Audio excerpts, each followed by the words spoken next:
नमस्कार. आता बघा, मराठी ही आपली मातृभाषा आहे, पण लिहिताना काही नियम आपल्याला सुद्धा गोंधळात टाकतात, नाही का? अगदी रोजच्या वापरातल्या शब्दांमध्येही आपल्याकडून चुका होऊ शकतात. म्हणूनच आज आपण मराठी लेखनाचे काही महत्त्वाचे नियम एकदम सोप्या पद्धतीने समजून घेणार आहोत. चला तर मग सुरुवात करूया. सुरुवातच करूया एका अगदी सामान्य पण नेहमी गोंधळात टाकणाऱ्या प्रश्नानं. रहाणे की रहाणे, पाहणे की पाहणे, असे कितीतरी शब्द आहेत जे आपल्याला लिहिताना विचार करायला लावतात.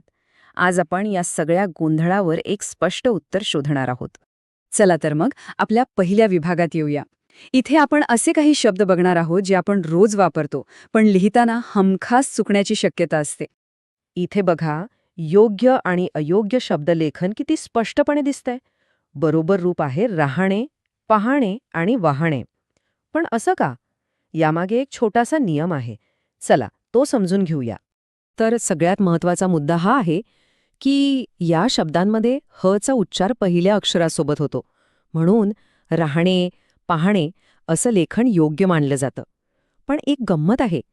जेव्हा आपण कोणाला आज्ञा देतो तेव्हा इथे राहा किंवा इथे राहा असं दोन्ही प्रकारे लिहिण्यास काहीच हरकत नाही.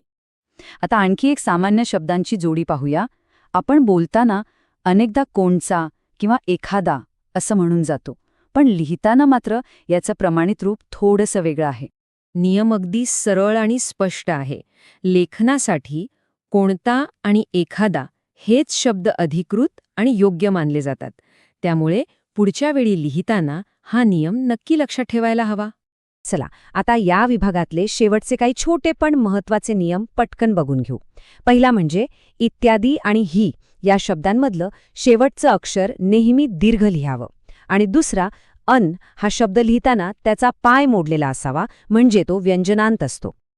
आता आपण पुढच्या एका इंटरेस्टिंग विषयाकडे वळूया.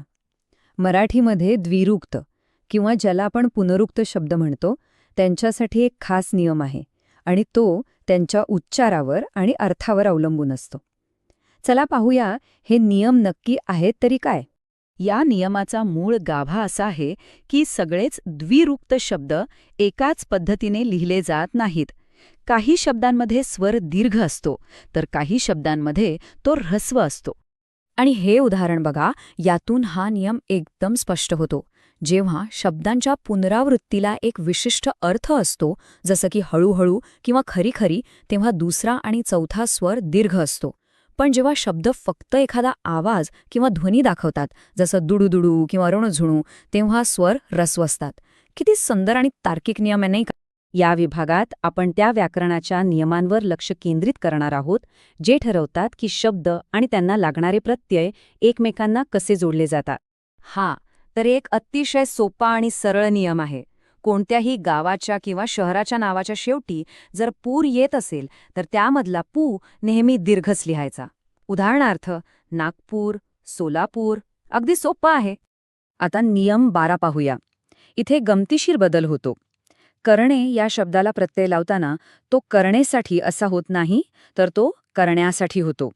त्याचप्रमाणे फडकेचं फडक्यांना होतं.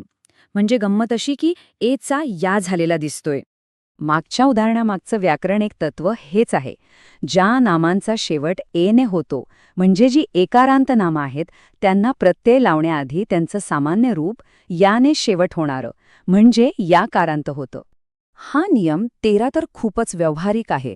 समजा आपण एखाद्या गोष्टीत किंवा नाटकात पात्रांचा संवाद लिहितोय, तेव्हा तो जसा बोलला जातो तसाच, म्हणजे अनुस्वारासहित लिहिला जातो. जसं की असं केलं.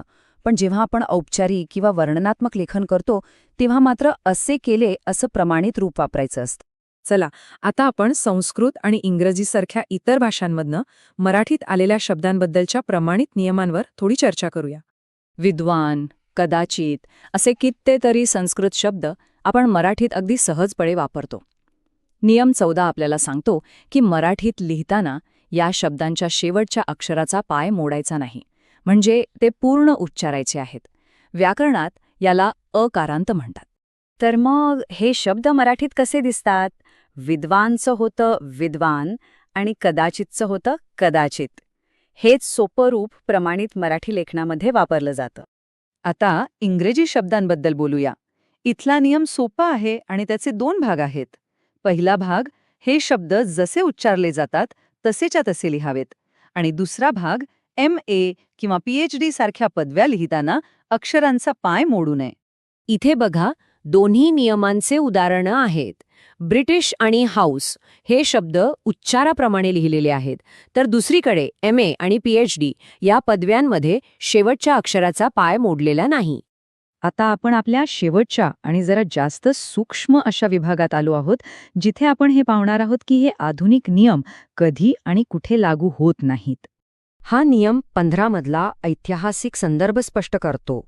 विष्णूशास्त्री चिपळूणकर आणि कवी केशवसूत यांना आधुनिक मराठीचे मानदंड मानलं जातं. त्यामुळे त्यांच्या आधीचं जे लेखन आहे ते जसं आहे तसं छापावं. पण त्यांच्या लेखनापासून आणि त्यानंतरचं सगळं लेखन हे आधुनिक नियमानुसारच असायला हवं. आणि इथे येतो कलेचा प्रश्न. विशेषतः कवितेमध्ये वृत्ताचं किंवा छंदाचं माप सांभाळण्यासाठी कवीला कधीकधी शब्दांना ऱ्हस्व किंवा दीर्घ करण्याचं स्वातंत्र्य घ्यावं लागतं. यालाच आपण कवी स्वातंत्र्य असं म्हणतो. आणि याच एका विचार करायला लावणाऱ्या प्रश्नासोबत आपण आजच्या विवेचनाचा शेवट करूया. नियम हे भाषेला एक शिस्त लावण्यासाठी असतात, हे खरंय, पण कलेला आणि भाषेच्या सौंदर्याला त्या शिस्तीच्या पलीकडे जाण्याचा अधिकार असतो का, यावर नक्की विचार करायला हवा.